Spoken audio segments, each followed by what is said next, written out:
अस्सलाम वालेकुम, मेरा नाम राना मोहम्मद जुल्करनैन है। आज हम जो टॉपिक डिस्कस करने जा रहे हैं वो है वेपर प्रेशर।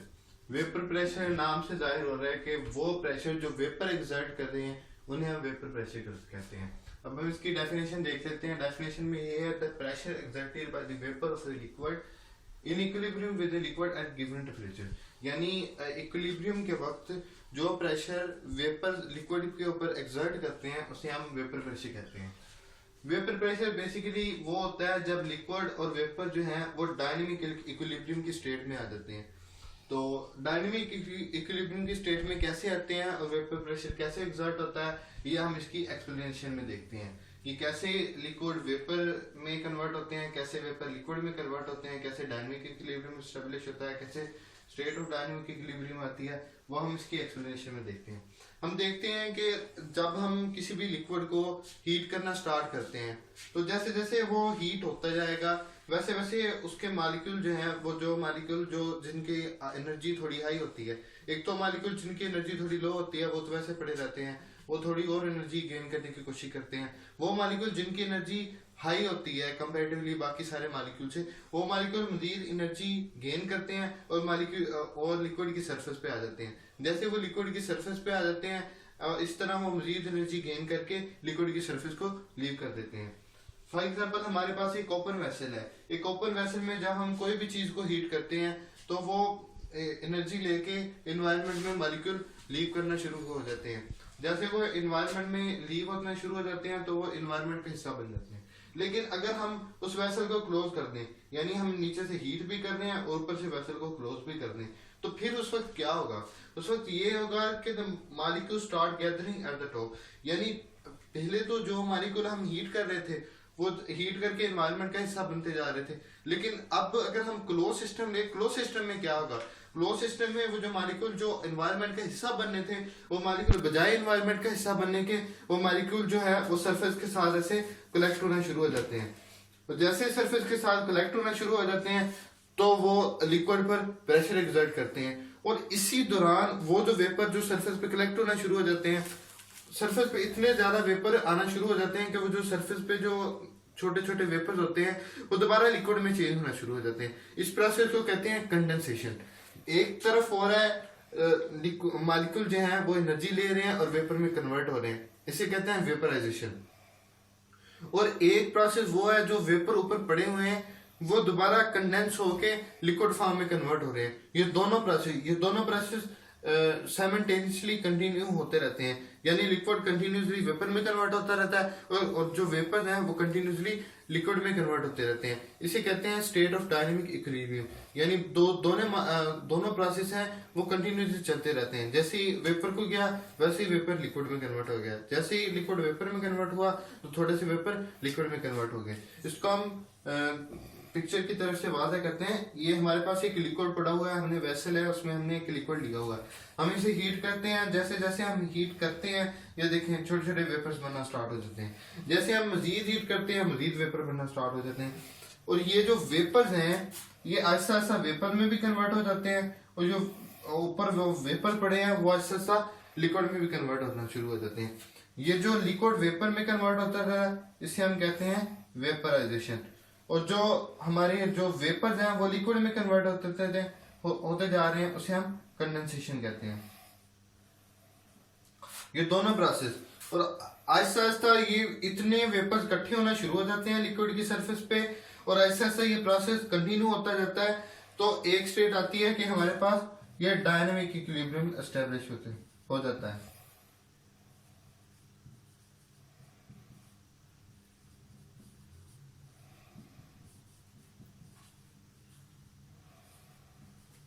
ये डायनेमिक इक्विलिब्रियम क्या होता है? डायनेमिक इक्विलिब्रियम बेसिकली एक इक्विलिब्रियम की स्टेट होती है जब हमारे वेपर जो है वो कंटिन्यूसली लिक्विड में कन्वर्ट होना शुरू हो जाते हैं और जो हमारा लिक्विड पड़ा होता है वो कंटिन्यूसली वेपर में कन्वर्ट होना शुरू हो जाता है। ये दोनों प्रोसेस साइमल्टेनियसली कंटिन्यू होते रहते हैं और इस वक्त जो वेपर जो है वो लिक्विड पे जो प्रेशर एग्जर्ट करता है उसे हम वेपर प्रेशर कहते हैं। ये था हमारा वेपर प्रेशर की एक्सप्लेनेशन। अब हम इसके कुछ फैक्टर डिस्कस करते हैं। अब हम बात करते हैं कि ये जो वेपर प्रेशर है ये किस चीज पे डिपेंड करता है, किस चीज पे डिपेंड नहीं करता। सबसे पहले हम इंडिपेंडेंट फैक्टर की बात करते हैं कि कौन से ऐसे फैक्टर हैं जिन पर वेपर प्रेशर डिपेंड नहीं करता, यानी अगर वो फैक्टर ज्यादा होते रहे कम होते रहे वेपर प्रेशर उन पर डिपेंड नहीं करता। सबसे पहले हम बात करते हैं अमाउंट ऑफ लिक्विड, यानी लिक्विड कम लिया जाए ज्यादा लिया जाए या जितना भी लिया जाए वेपर प्रेशर इस पर डिपेंड नहीं करता। सेकंड नंबर पर हम बात करते हैं वॉल्यूम ऑफ कंटेनर, एक हम छोटा कंटेनर ले लें एक हम बड़ा कंटेनर ले लें वेपर प्रेशर उस पर डिपेंड नहीं करता। थर्ड हम बात करते हैं सरफेस एरिया ऑफ लिक्विड, यानी लिक्विड का सरफेस एरिया ज्यादा और लिक्विड का सरफेस एरिया कम हो तो वो उस पर भी डिपेंड नहीं करता। उसकी बेसिक वजह ये है कि हम एक क्लोज सिस्टम की बात करते हैं और क्लोज सिस्टम में जितने वेपर ऊपर बनेंगे उतने वेपर नीचे आएंगे, यानी कि वो एक डायनेमिक स्टेट एस्टेब्लिश होगी। वो चाहे एक छोटे बीकर में भी डायनेमिक स्टेट एस्टेब्लिश वैसी होगी, बड़े बीकर में भी डायनेमिक स्टेट एस्टेब्लिश वैसी होगी। तो ये हैं कुछ इसके इंडिपेंडेंट फैक्टर जिन पर ये डिपेंड नहीं करता, यानी ये अमाउंट ऑफ लिक्विड अगर बढ़ा दी जाए या कम कर दी जाए, वॉल्यूम ऑफ कंटेनर बढ़ा दिया जाए कम कर दिया जाए या सरफेस एरिया बढ़ा दिया जाए या कम कर दिया जाए, वेपर प्रेशर इन पर डिपेंड नहीं करता। अब हम उन फैक्टर की बात करते हैं जिन पर वेपर प्रेशर बेसिकली डिपेंड करता है। वो सिर्फ दो ही फैक्टर हैं, एक टेम्परेचर है एक इंटरमॉलिक्यूलर फोर्सेज है। सबसे पहले हम टेम्परेचर की बात करते हैं।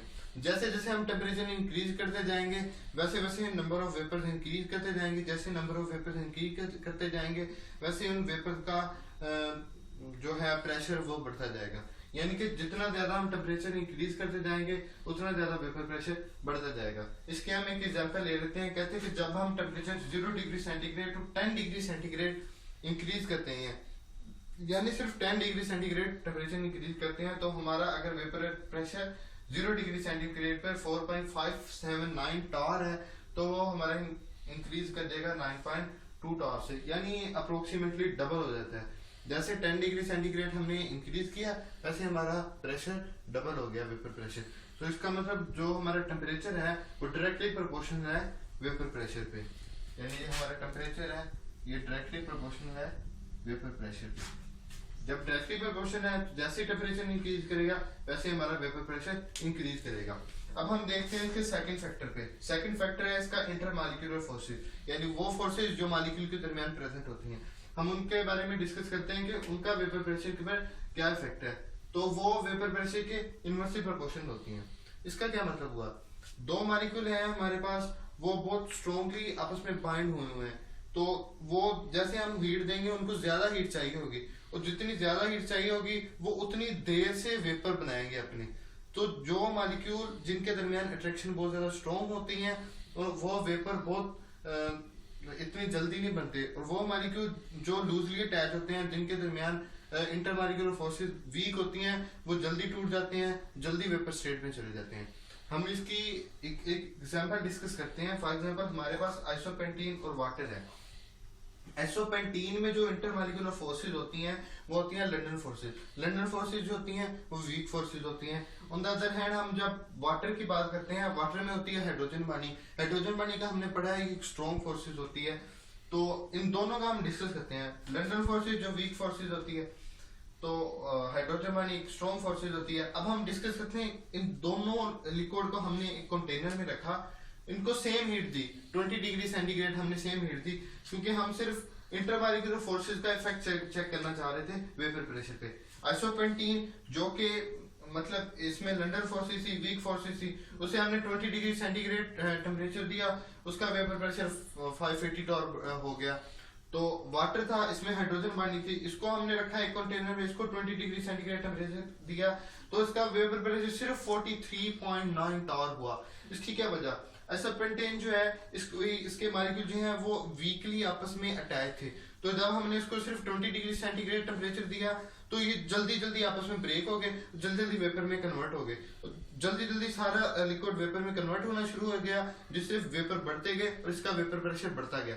ऑन द अदर हम बात करते हैं वाटर की। वाटर के केस में क्या है, वाटर के केस में जब हमने इसको 20 डिग्री सेंटीग्रेड टेम्परेचर दिया, इसमें थी हाइड्रोजन बॉन्डिंग। हाइड्रोजन बॉन्डिंग एक स्ट्रॉन्ग बॉन्डिंग है लंडन फोर्सेस के मुकाबले में, और जैसे हमने इसको 20 डिग्री सेंटीग्रेड टेम्परेचर दिया, इसके मॉलिक्यूल स्ट्रॉन्गली अटैच थे आपस में, वो बहुत कम मॉलिक्यूल टूटे, बहुत कम मॉलिक्यूल सरफेस पे गए और बहुत कम मॉलिक्यूल जो थे वो वेपर में कन्वर्ट हो गए। इस तरह हमने देखा कि इंटरमॉलिक्यूलर फोर्सेस जो है वो वेपर प्रेशर के इनवर्सली प्रोपोर्शन है, यानी कि अगर हमारे पास वो मॉलिक्यूल जिनमें इंटरमॉलिक्यूलर फोर्सेस वीक होंगी उनका वेपर प्रेशर ज्यादा होगा एट द सेम टेम्परेचर, और वो मॉलिक्यूल जिनकी इंटरमॉलिक्यूलर फोर्सेस स्ट्रॉन्ग होगी उनका वेपर प्रेशर कम होगा एट द सेम टेम्परेचर। ये था आज का हमारा वेपर प्रेशर टॉपिक। हमने इसकी डेफिनेशन डिस्कस की, फिर हमने एक्सप्लेनेशन की कि कैसे डायनामिक स्टेट एस्टेब्लिश होती है, कैसे वेपर प्रेशर एग्जर्ट होता है, फिर हमने इसके फैक्टर डिस्कस किए। सबसे पहले हमने वो फैक्टर डिस्कस किए जिस पर वेपर प्रेशर डिपेंड करता था, फिर हमने इसके वो फैक्टर डिस्कस किए जिस पर वेपर प्रेशर डिपेंड नहीं करता था। Thank you for watching my video. If you like my video, then subscribe our channel. Thank you.